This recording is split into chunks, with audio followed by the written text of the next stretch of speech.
Welcome. We thought we'd start with a short worship, a chalice lighting, and a moment of centering, which is how most of our meetings start. I'll bet in your congregations you often start your meetings with a reading or a time of centering. It's very important to have that grounding. So I will light this chalice, my magic chalice.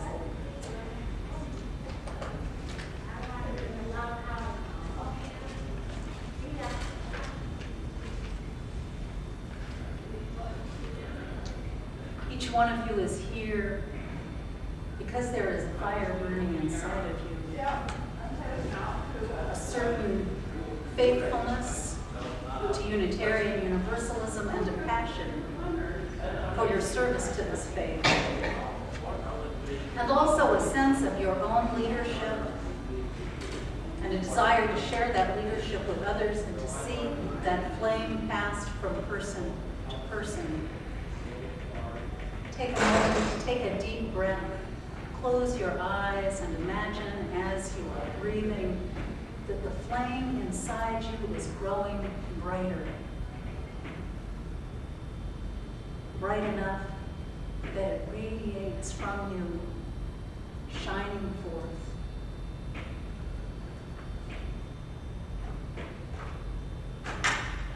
No matter what you had for lunch, this is your deeper hunger.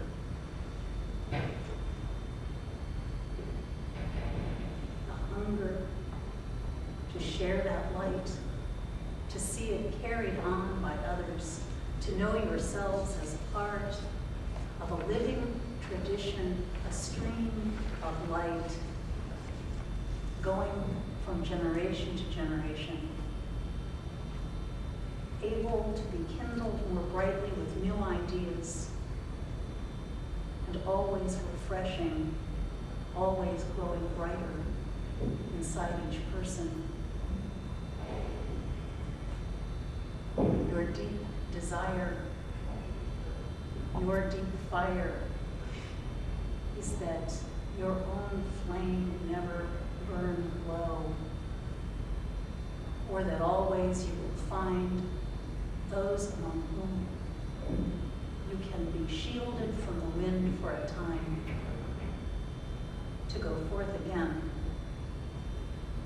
radiant, illuminating, inspiring, gathered here together. We will brighten one another, hearten one another, and lead one another forward. Amen.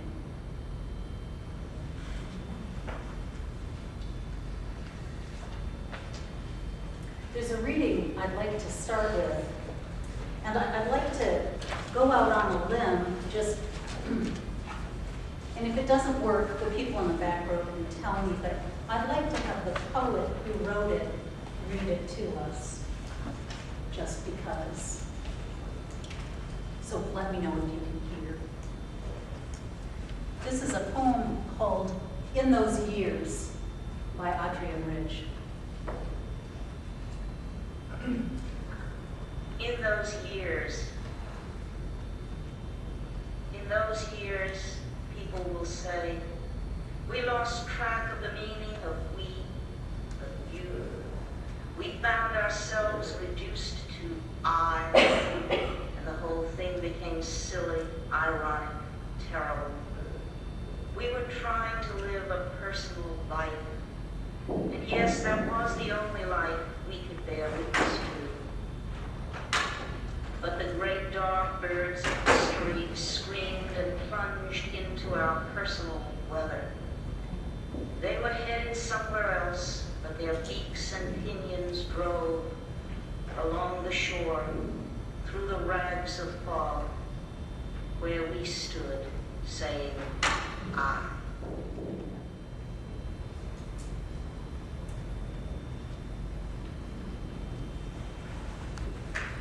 And the second reading is one that if you were clergy and you were here yesterday, you would have heard. It's The Way It Is by William Stafford. There's a thread you follow. It goes among things that change, but it doesn't change. People wonder about what you are pursuing. You have to explain about the thread. But it is hard for others to see. While you hold it, you can't get lost. Tragedies happen. People get hurt or die. You suffer and get old. Nothing you do can stop time's unfolding. You don't ever let go of the thread.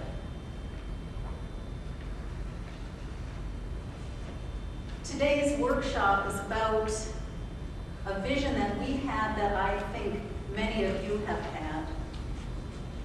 That we had at Countryside Church in Palatine about having some means of lifting up that thread, the thread that is Unitarian Universalism at its core, for others to be able to grasp.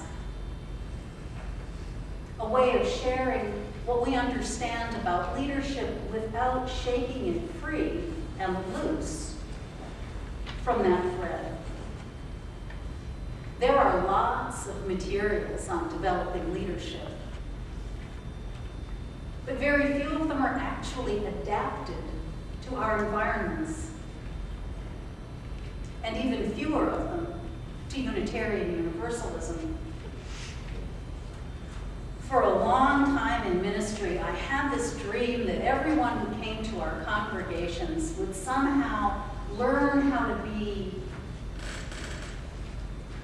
fully fulfilled, fully embodying the best of themselves, that we would have some means of making that happen routinely as an expectation in our congregations. And when I got to Countryside Church in Palatine, I found an unusually large number of people who seemed to want the same thing.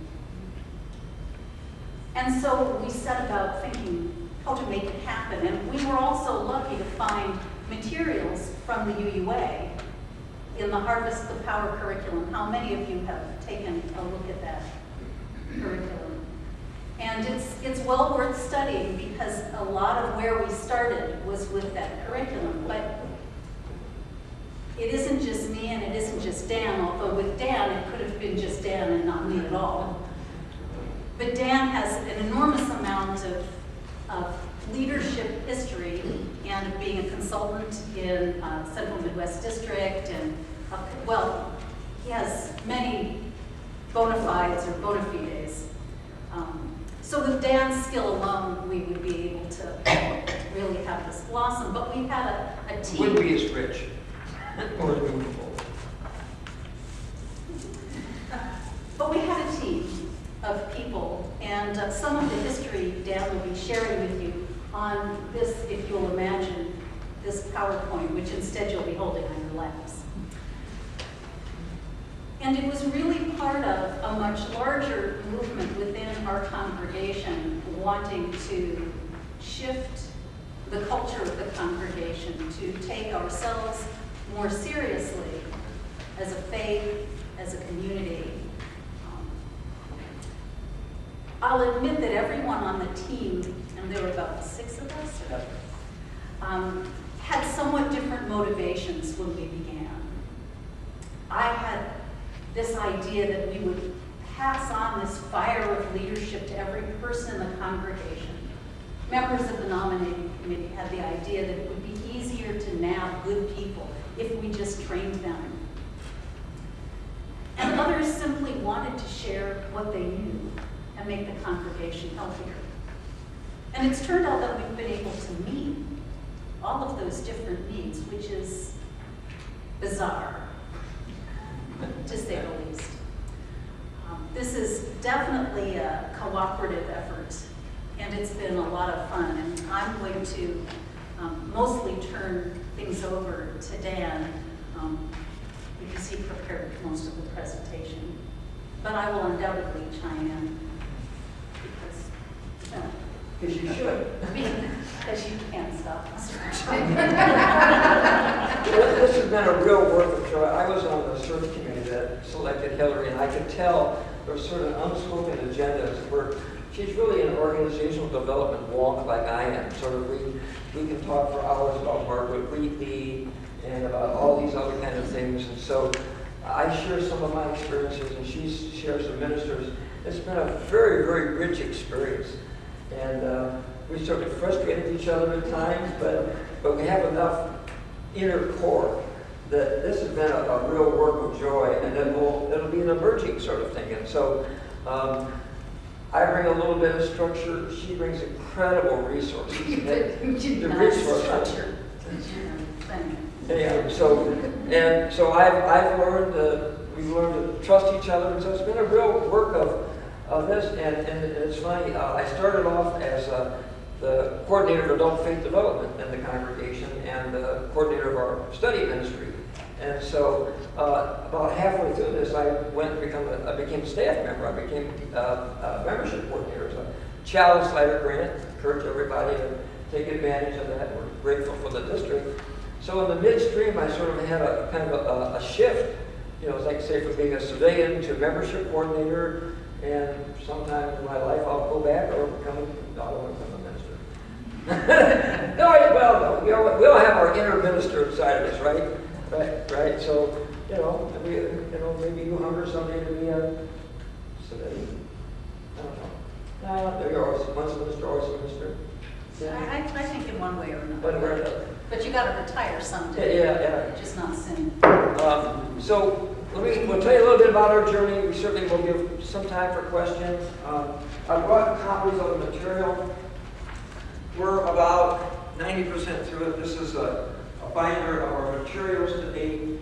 The very last module is a draft, and we've actually, since I put it in there, we've made some corrections. But wanted to just look through some of the material just to get a flavor of what the experience is like. So we're a mid-sized congregation. We've actually, I think somewhat through Hillary's leadership, have really started to grow again. We're up to about 315. We had been stuck at around 280 plus or minus for quite a number of years. Some of that was because we've been in ministerial transition for most of since 2001. We've sort of been in one transition or another. So we're a largely white suburban congregation, and one of the benefits of having lots of ministerial transitions, we've developed a lot of internal leadership. What we were lacking, though, was structure, core agreement, and as an organizational design person, I think that's what Hillary and I, your organizations get the result that you're designed to do. And I think some of what results in the beginning was a result we weren't designed for growth, for spiritual development. And so that was also one of the precursors, was changing our whole ministry structure. And then the other thing too was we had a considerable amount of time with Mike Doral, and that kind of led to one of our core drivers for this, and that was kind of the adoption of what we call our aspirations of membership. Which you have on this sheet of paper. Yeah, it's sort of the outlines. And so that was kind of one of the real drivers. So as Hillary said, the nominating committee was saying we need to do a better job of recruiting people. But there was a kind of a seminal conversation. Who was the fellow that we brought in a couple of years that we had an afternoon? Tom Thomas. It wasn't Tom, he was a national consultant. Good. Oh boy, we had a Saturday afternoon sitting down with him. Well, that's just... Okay, one more. Anyhow, so he said that really the job of the nominating committee is all about leadership development. Oh, Stephen. Stephen Jonasson. Okay. So that was kind of a sort of a new take that is not about, hunting people down and forcing them to do committee work that they weren't sure they were ready to do. And so that kind of turned on the switch. We went to a Central Midwest District conference a couple of years ago, and that sort of fueled that. And so the committee got together with Hillary and I, and so we were off and running. Did any of you go to the workshop that was in Rockford a couple of years ago on leadership development? Yeah. Well, we came back from that workshop very excited and ready to do something as opposed to just hankering or something. Can I just ask you to back up? Yeah, repeat. What did Stefan say, the nominating committee? One of the roles is not just hunting down bodies, but was developing people. I mean, some of the reasons I think people don't sign up for committees, they don't feel like they have anything to offer. They don't feel like that they, well, what would I know about being on an RE committee or being on a service committee or a social justice or an adult faith development or whatever the piece of ministry there is to do. And it was a little bit about, saying that leadership is not just about, this has been one of my pet peeves is when we talk about leaders, we talk about Martin Luther King and Gandhi, and of course immediately so everybody said, well, I'm not going to Martin Luther King and Gandhi. And so it's kind of, I think Marilyn Sewell hit it right on the head. It's the fact that all of us are leaders. And leadership is not about a position, but it's about a stance that you have towards life. I'm an adjunct professor at 2 universities, at Dominican University and now at the preparatory school, and I teach leadership. And that's my single message, is that all of you are leaders. And the leadership is, this is kind of like a working definition that probably changes, but it's collaboratively influencing others to accomplish principled and worthy goals. And so that makes everybody, if you're a student, if you're wherever you're at, wherever you live, you have an opportunity to be a leader, regardless of whether you have a supervisor or whatever. And so that was one of those other things that kind of fueled what we're all about doing. So we set about to put some things together. We recruited initially about 18 to 20 people. Let me start. I'll start just a little further back, which is that you can have a lot of hankering after doing something like this, but there has to be at least a critical core of lay leaders, as well as the clergy who want to make something like this happen. Because it can't just, it's not something that comes from the top down. It really has to bubble up.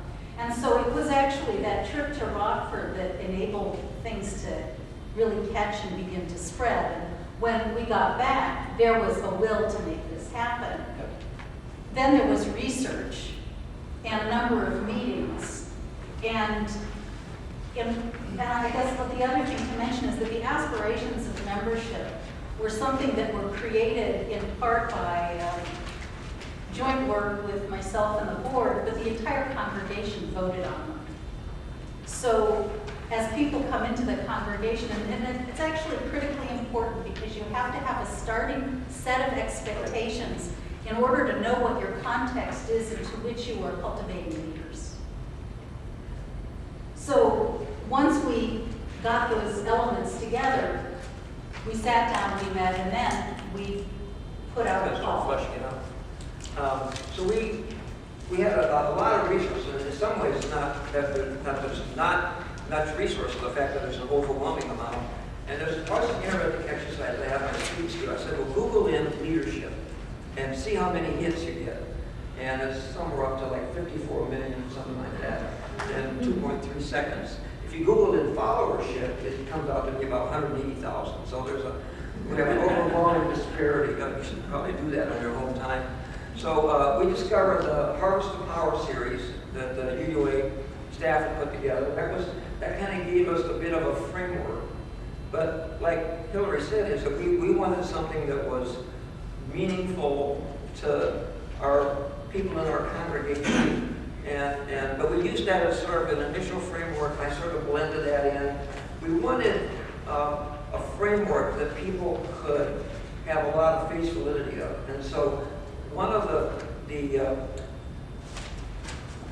kind of authors that I really trust and believe in are two folks, Jim Kuzes and William Posner. They've written a book called The Leadership Challenge that's in its fourth edition. But they started a kind of a long evolution of kind of thinking very differently. And their framework is in the materials here, so I'm not going to go over it. But we needed something because I remember some years ago, one of either the district staff sort of did a workshop on leadership and said it's all over the place. You go into a bookstore and there's like basketball coaches and hockey coaches and musicians and everybody's sort of writing books on leadership. But a good many of that has very little empirical evidence or very little believability. And so what the Kouzes and Posner folks said, they said there are 5 leadership practices. And that sort of became one of the core sort of organizing frameworks around the harvest of leadership. And then a couple authors, Hillary and I both found Ron Heifetz is one of them. But the 5 leadership practices are things that have been verified through a lot of empirical studies about what makes a difference between good organizations and really good organizations. What kind of are the behaviors? A lot of leadership, I was talking to somebody out in the hallway, and they said, oh my gosh, Carol was taking off all these things that leaders are supposed to have. I said, well, I'm going to do about half of them, so I guess that was not good leaders. I said, well, no. Leadership is not necessarily about traits, certainly some of those traits, but it's about what we do. And the Kouzes and Posner's work has the 5 leadership practices that are very believable and definable.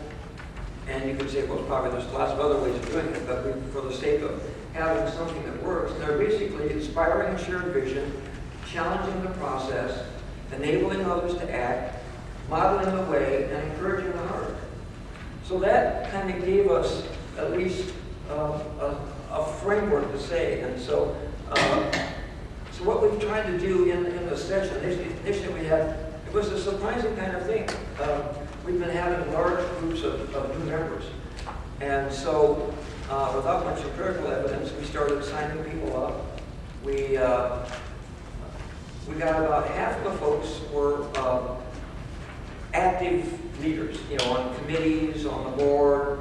But surprisingly, more than half of the folks were new members. And we said you need to at least be active in the congregation for at least a year. Otherwise, they don't have much context for it. And we're like you folks, we're probably getting people that are new to UU, some cases new to institutional life, and so.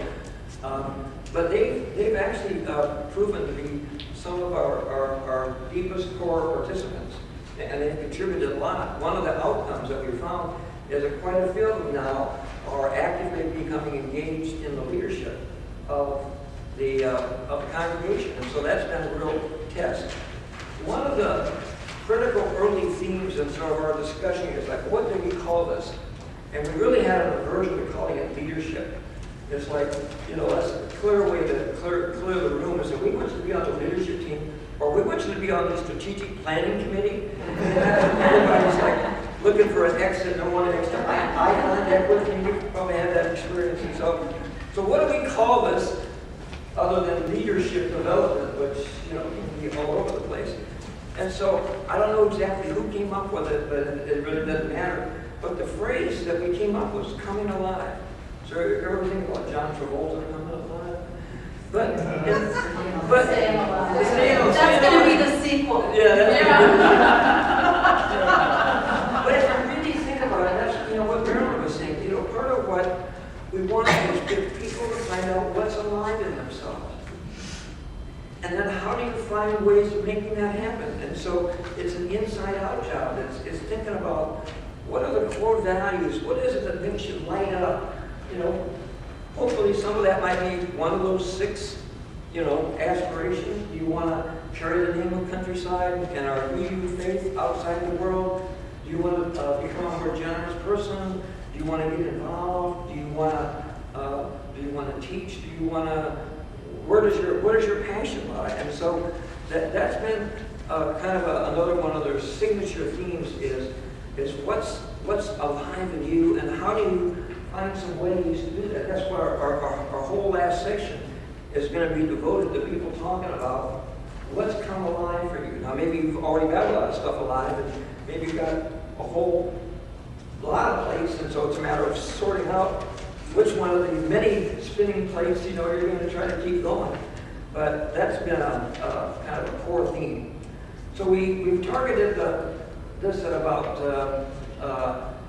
15 to 20 people. We're not sure who we're gonna go. We've held it sometimes, most of the time, in our fellowship hall. We actually did one of the sessions sort of unintentionally, our session on taking care of yourself and taking care of others, which is managing your own anxiety. And we wound up doing it in the sanctuary. That proved to be a surprisingly sacred moment there. And so, program goals, I don't necessarily need to read all of that, but we started off thinking that it's going to be 9 two-hour sessions, Sunday after church. We've shifted the times around a little bit because of other congregational meetings and other kind of things. We'll talk a little bit about some of our learnings. So the modules were our journey with leaders. This is what we use largely a lot of material from the Harvest of Power. And that was enforcing in people that this really is a spiritual journey. It really is a journey to the core of yourself. And that was having people, and I think a lot of people come up with some baggage around leadership. One of the things we have to help them distinguish between leadership and management.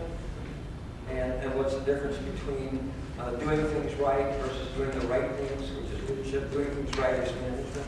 And of course, we need both. But the spiritual journey side of that, I think, was a good choice for kind of grounding the experience. Shy thing that you want? I'm just saying. The next thing was understanding what it means to be a leader in a UU congregation and being a leader in our way of faith. And I think that was really interesting. That was, one of the byproducts of all these kind of things is I learn a whole lot. And I think any one of you would.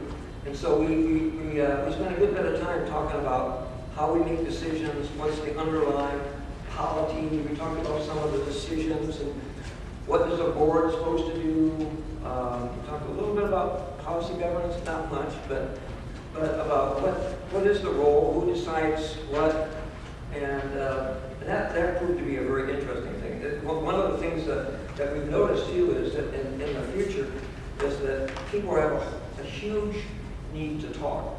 So part of the facilitation is managing the discussion, and it's kind of led us to believe that we probably need more time. So even though it looks daunting, like 2 hours seems like a lot, the truth is you could probably easily run 2.5 to 3 hours, because if you hit a sweet spot in the middle of each session where people's learning and thinking about it suddenly goes a lot deeper, and they're talking about their own experience and their own understanding and their own learning, and it's an awful thing to say, and now on to the next section. So the one advice I would give you is to try to, is to leave your initial session a little bit longer, and then make a covenant with the people who are attending about the length of the sessions, so that you could say, we'd like to try for 2.5 hours, and we'll end at 2.5. If we end earlier, that'll be great. But you need a covenant that you stick to, and at the same time you need some breathing room. So saying 2.5 kind of gives you that breathing room. You don't really want to drag people there for an entire afternoon once a month. But we're also going to try something else I'll talk about later. So I just have a clarification question.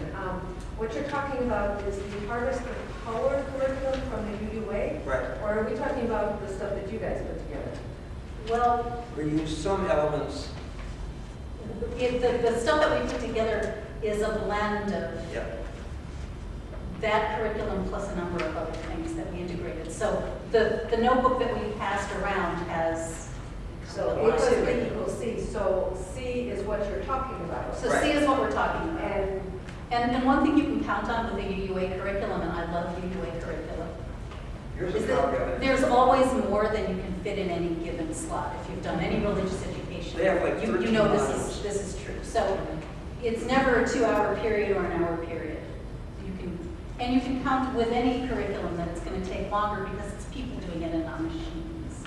But the C is what we came up with Yeah. ourselves. And here in this room, we should be looking at doing something like you did, or to do our own thing using. Well, I was I thinking, guess I'm trying to figure out Okay, what so what I would say is, it depends on the resources in your congregation. Yeah. We were very lucky to have a number of resources within the congregation that could help us create this hybrid, so that we could look critically at the UUA material, which I think is fine, but I did get feedback from a number of different congregations that it needs a lot of adaptation.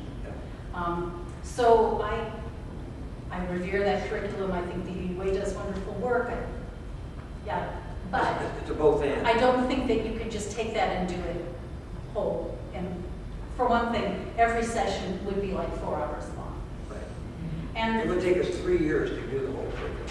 for another, in your own congregation, there may be issues that you want to be spending more time on Yep. or having more focus on.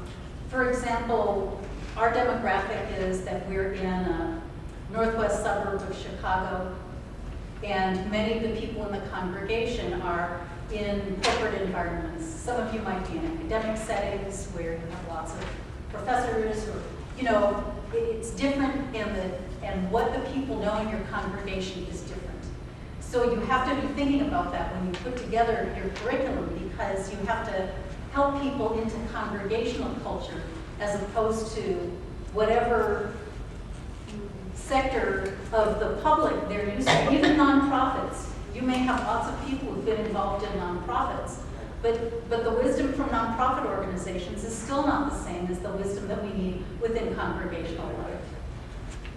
And one of the things that I'm wondering about as we're going through this is whether it would be helpful to hear a little bit from folks about what kinds of questions you might have, because there are a lot of ways to approach this. But one of the things that I'm aware of when I go to workshops, especially when I've gone to things about leadership development, is there are two things I want: a sense of, you know, what would be good material, but the other is, how do I do it?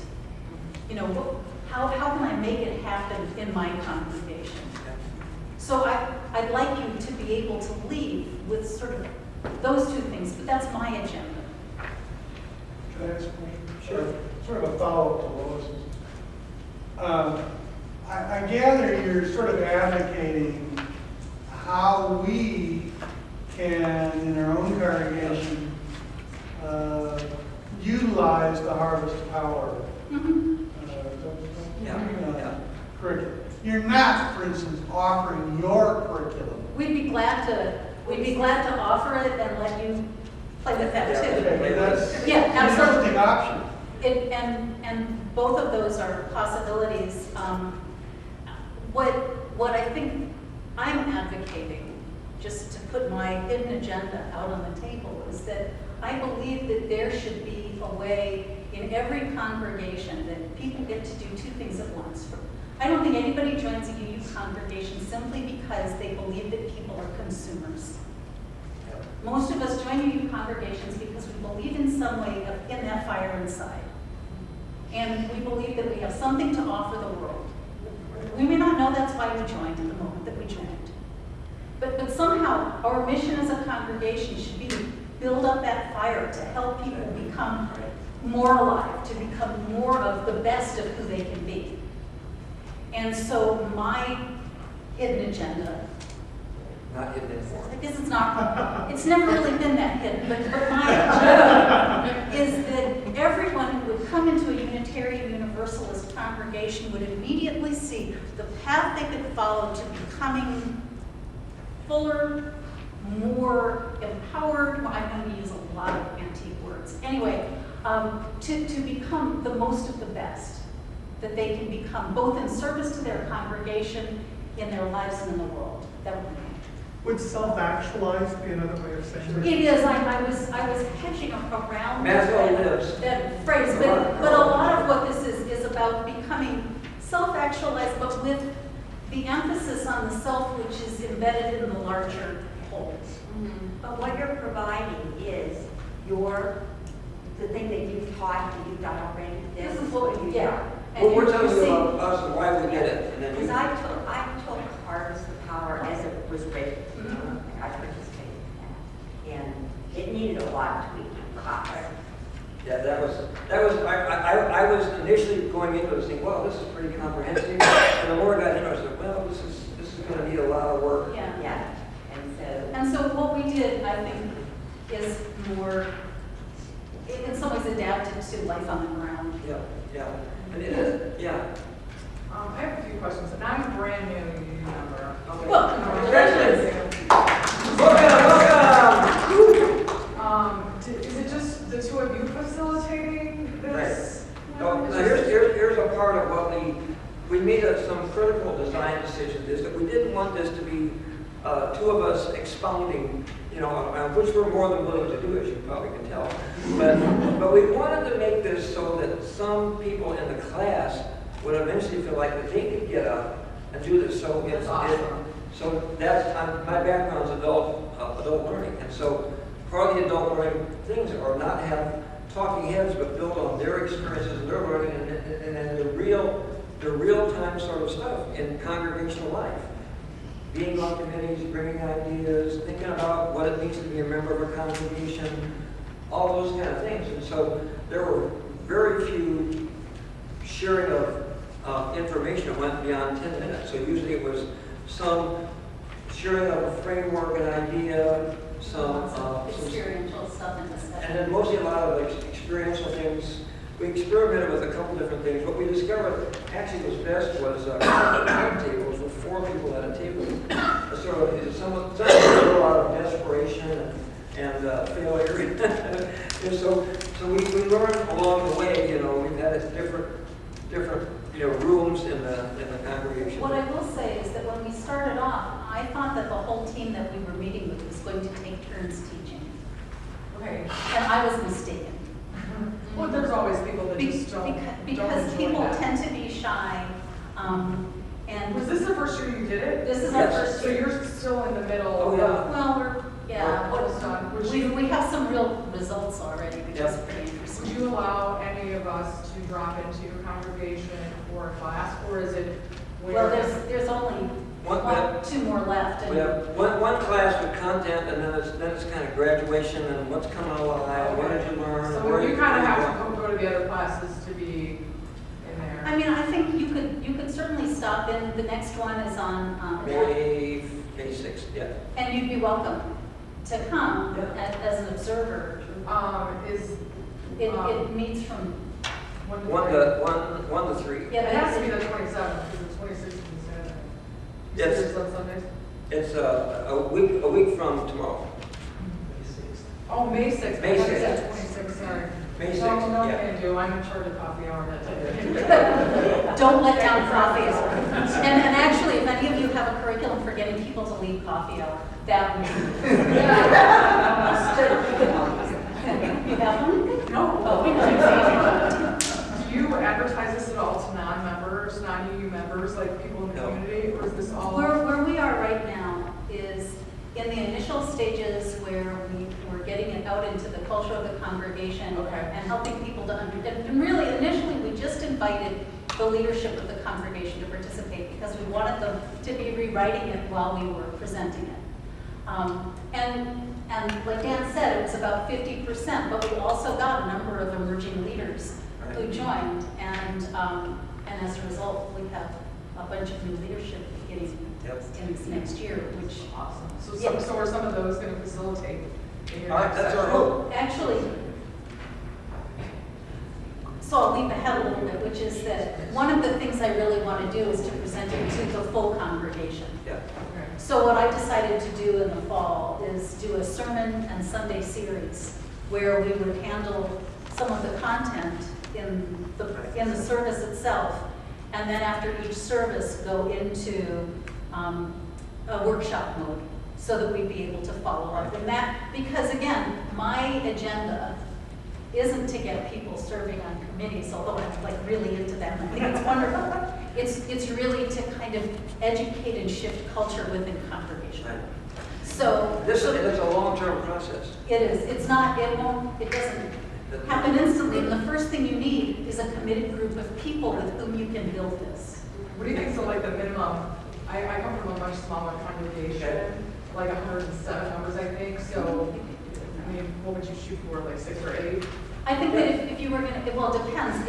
If you need a team to work with, your team could be small, but you want more people involved from different sectors. So if you've got a nominating committee, you can get somebody from the nominating committee, somebody from the board could be helpful. Get your clergy, if you have clergy involved, build a small team. And then you can choose whether you want to make this open to anyone in the congregation, or there are particular key leaders that you want to draw in for the first cycle so that they can both pass the information on, but also shift things from the standpoint of already being in the structures of leadership.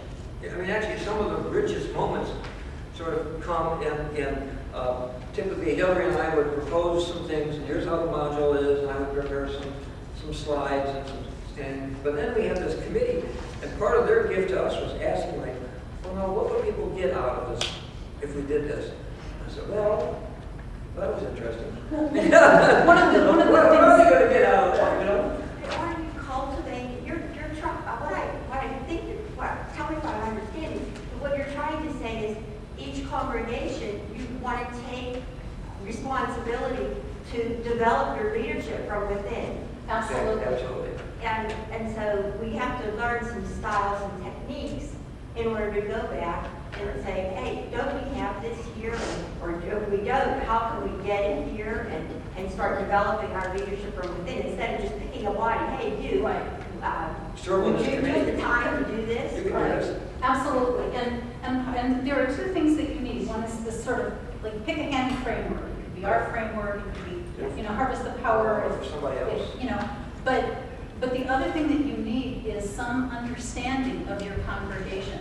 Yep. So you need to have a few leaders within your congregation already who have a sense. It's different in different sizes, it's different in different communities, it's different if there are clergy or if there aren't clergy. It's different if you know what your 5-year plan is, if you don't have a 5-year plan, if you just have some hopes for the future. Each thing will change how your congregation would do this, and it's implementable on an immediate basis and in a long-term framework, and it's also implementable if you're, just a small fellowship or a really large congregation. The advantage of a large congregation is, in theory, you get more people doing things. Although it's very interesting, I've done a lot of congregational consulting with smaller congregations, and so when you have a congregational meeting, they get about as many people in fellowships as we do in big congregations. You have a congregational town hall in the smaller church, well, they get about half of the congregation. Ours we get, we get a little bit more, but it's about 20% of the congregation. So it's very interesting. One of the advantages if you're a smaller congregation is that if you can build up the excitement over the course of a year, then you can really do this with the entire congregation together. Right. Then you have to be able to manage that process. Yeah. I just want to mention also, this is an interesting framework that you all offer. I know that Nashville, First UU Nashville, they have also, they've created their own thing. They've also riffed off of Harvest the Power. Yeah. But they've created their own. They actually do it over once a year, over a weekend from a Friday to a Sunday. That's the model they use, and it's like a retreat that they go off on. And I guess what I really would love to hear today is, how did you get buy-in? How did you get that committee together? Because in Nashville, for example, the minister just comes in and does a little thing on Holly. And other than that, it's the leaders in the congregation who actually run the whole thing. And so I know that came about in part because the leadership knew that they wanted this and they ran with it. The minister was more like, yeah, you go. So I'm just kind of curious though, but how did you? I don't think there's one right or wrong way to do that.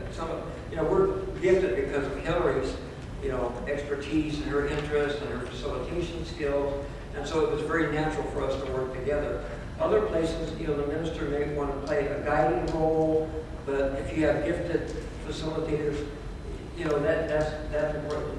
The other thing too is that occurred to me is that we were sort of busy doing leading, but we hadn't really talked about what leadership really meant. And so part of I think the overarching value is having those discussions about what does leadership look like in a UU congregation, not in a business, not in a not-for-profit, but in a spiritually covenanted organization. Well, going back to what you were asking too, is I think the first question you need to ask is what does your congregation need? And what is your congregation hungry for? Yeah. And then also, what are your congregation's gifts? Because you have to know sort of what you need, where you need to expand, where you need to grow. You also need to know what materials you have to grow with. So in part, the way that you build that initial team is by being able to speak to people about the thing that they're hungry for. What's that coming in. alive? Yeah. And so each congregation, again, has something different that may not radically different. Because congregations aren't really radically different from each other. They just have little tweaks based on size or location. So I'm such a practical-minded person. That's okay. So what I'm looking for is like, did you do some cottage conversations or a larger conversation with a little congregation? Did you do a sermon Oh, series? okay. How did you All get right. to that? Okay, so to building this initial team, Yeah, to start the whole fire to get this program well, going. it started a couple of different ways, and one of the things that Dan mentioned is he was on the search committee. If you have ever participated in a process of ministerial search, during that period, you have to really take a look at your congregation. And you find out what people are hungry for, where it's growing, where it's stuck, where the statistics are, what your demographic is. So, and this is a congregation that had 8 years of being in transition between one settled Four ministry ministers, yeah. and another actually settled ministry. There was a Short ministry. short thing in the middle. And so this congregation had been answering questions. The search committee knew a lot of where it was, and you know how sometimes search committees may choose not to expose the seamy underbelly of the congregation. This is a very honest search committee. And so I kind of knew what the congregation knew, where the congregation was. They knew where they were because they had talked about it ad nauseum with one another. And so I think initially you need to have some conversations and they need to be guided well.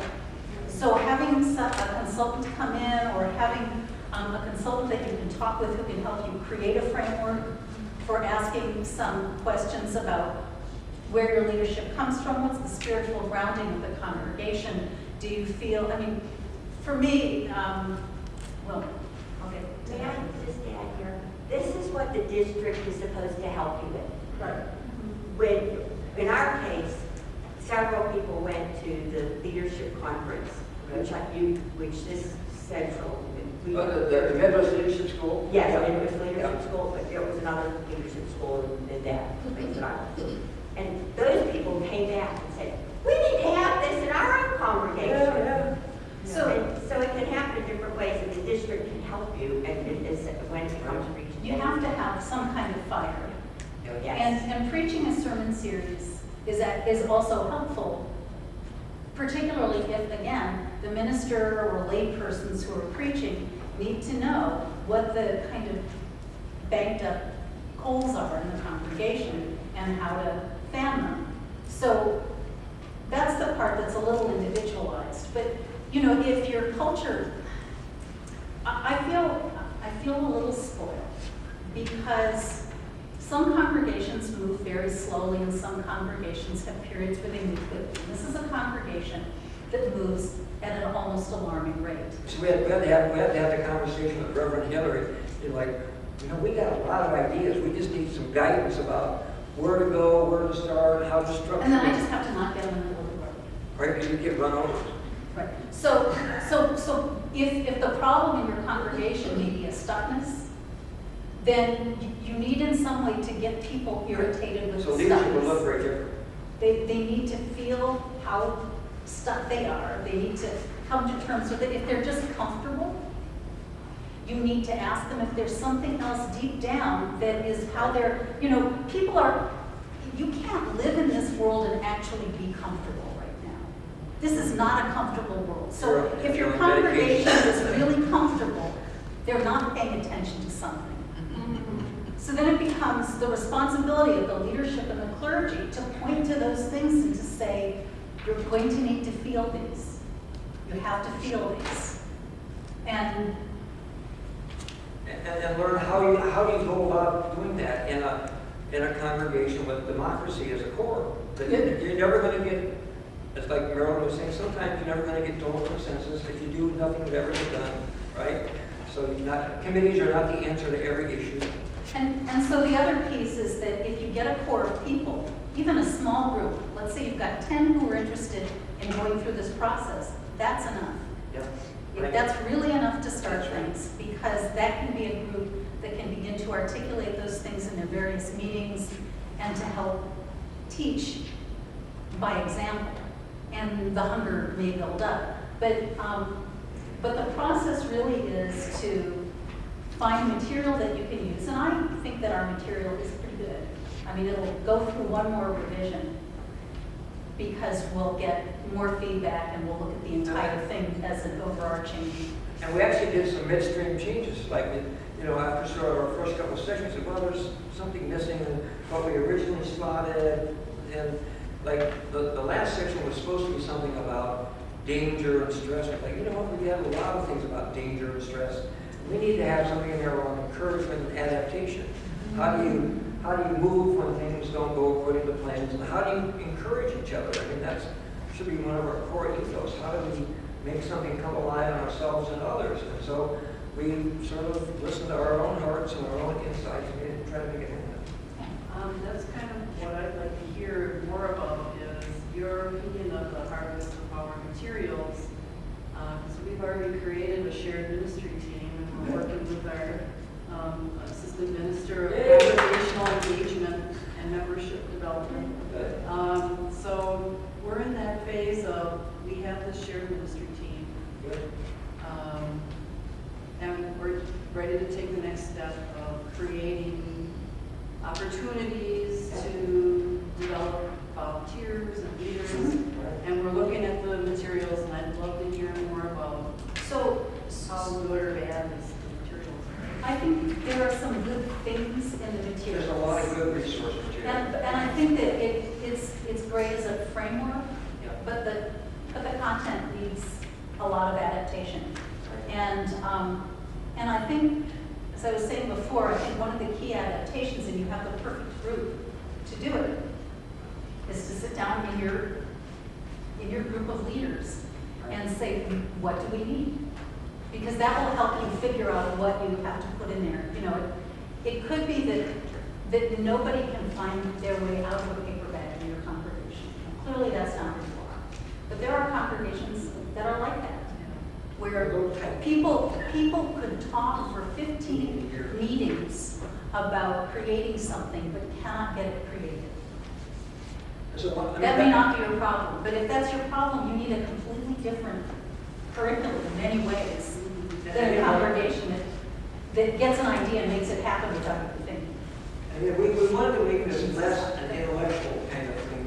We're not deciding on the theories of leadership. We're saying, how do you bring that aliveness, that flame inside you? And so good adult education has got to result in people doing something and talking about it, supporting each other, and bringing it out there. And I'm wondering right now, just to do a sort of mid-course correction, rather than like presenting the material, would it be easier for us to answer questions? Because I'm seeing like hands pop up, and I'm fine just answering questions, but I do want to make sure that you leave with something you can use. What was your goal for us today? To leave with something you can use. To really leave. I'd like to go back to the material. Where's the material that we... Well, we can also send it right now. What you have out to us is just... That's just today's. Here's the actual materials. It's how to... Right. And one of the first steps, I think, you want to see it. No, I didn't mean that. What you... slides. You're taking on more of the substance of what Yeah, that's what's in the notebook. Yes. Can we do both? Today's thing was the process. Wasn't Yeah, today we were describing the process. But we can, I think Dan Yeah, wants to talk more. Yeah, let me just give you a 3-minute run through of the modules, if that would be helpful. Yeah. So, Yeah, that'd be great. so the first was journey as union leader. So again, that was sort of staging the groundwork as this is a spiritual process. Which one is it? The very first The one that says class schedule. class schedule. And you may go blind reading, so we're giving apologize for that. But, yeah, slide number 2, the upper left. So, journey as union leaders, that people talk about that. In some ways, it's good to get some of the gremlins out on the table. Because, you know, I went through my corporate management training program. Is this going to be like that? So that's a loaded question. But so, you know, we have sort of people talk about where their edges are, where their skills are, what their journey, where is their spiritual evolution kind of taken them. So that was the first thing, and let the groundwork. And usually, in between sections, certainly doing it all in one weekend has some real pluses. But there is something to be said for spaced learning, where people go out, get an idea. We gave readings, we gave post-class assignments, I guess is the politically correct thing for homework. And pre-reading. And pre-reading. For almost every Right. session. And hopefully they're And trying they out do. this stuff, and they're running it through their life experiences and paying attention to congregational life and those kind of things. So that was the first one. Understanding polity and governance, and understanding sort of the structural, because part of this is understanding how do you get things done. What is, if you have a program, if you have a social justice idea, if you want to do a sermon, if you want whatever, how do you do that? Inspiring a shared vision, that's one of the core principles, that it's not enough to have an idea. If you don't know how to get other people to come along with you, it's not going to be very useful. Lots of people have good ideas, but they don't have any idea about how to actually make it happen.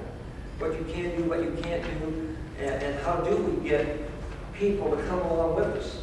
There's a classic story about I think it was the New York Times graphic of this leader, strutting down there with his, like drum major, and all of a sudden he looks back and like nobody is following. And so it's like, okay, if I need to be a leader, I need to be where my people. I need to find some way to get people to march with me, or otherwise, it doesn't do any good to be a drum leader. The fourth session was about power and authority. I think it's Reverend Sewell, right? They said that's where a lot of our gremlins lie. We either want, sometimes some people would like everything to be discussed, and other people would like, well, just a benevolent dictator, And I think the realities are kind of somewhere in between, but defining power is our own sense of our own giftedness, and that's part of the message that we're trying to say. So dealing with power and authority and sort of defining those practically and realistically, and we used some material from Starhawk, and we used a lot of different kind of things there. The next one, knowing yourself and others. Again, I think we would wholeheartedly agree with Marilyn. The part of the thing that comes out of this is people having a richer understanding of themselves. I love the Myers-Briggs, but that would lead to sort of day-long discussions about personality theory. And so we used an instrument called the People Styles. It's a behavioral instrument, and it has 4 simple quadrants. This is one that's kind of time-tested that you can do, and you don't have to talk about theory, but you can talk about what people do. Are you a person that likes to get out in front? Are you a person that likes to express? Are you a sort of easygoing person that really likes to have people feel good about working together? Or are you a person that's very comfortable with knowledge and information? You bring, really strong analytical skills. And each one of those has their place in a leadership kind of role. You can lead from any of those positions. And most likely you'll find people in other kind of things. So it's kind of a knowing yourself within the pluralism that we kind of live in as congregations. And then using that, again, what we think is helpful is to have relatively simple ways of kind of helping to understand what other people are bringing. And certainly you learn to ask questions. So that was a core thing. Number 6, caring for ourselves and others. I think it's very easy to get real stressed out. I know in small congregations there's a big problem with burnout. When you've got a half dozen people, In larger congregations, it's maybe up to 40 people, like doing everything, you know, and everybody's feeling, I'm doing too much. We see the same faces on the board and on the committees, and, you know, how do we do that? And how do you, I think Marilyn used a good word, boundaries. How do you set good boundaries? And, you know, one of the things that one of my joys of being a staff member is how do we really care for each other? You know, when sort of we've had it up to that minute, you know, say, well, you know, we're going to close the door and sort of talk, you know. A good amount of venting sometimes has some real value in life. So taking care of yourself, dealing with stress, congregational systems. Again, that's something that you could spend, you know, years kind of understanding. So we came up with some fairly simple, understandable kind of things about how to understand the complexity of the situation, how to understand that, you know, there's lots of stuff, there's a presenting sort of things and the underlying issue, and what are the foundational kind of things. Because any of you that ever sort of tried to change an organization, knowing that that's very hard, you know, it's very, until you kind of understand the binding sort of things, otherwise you're kind of running uphill. So congregational systems. So again, the goal was to give people relatively highly visible ways of understanding that, and then go try it out. And so talk about it, you know, give again. So in class is not spent talking about theory, but it's like giving people relatively easy to understand frameworks, and then they can talk about their own experiences in congregational life.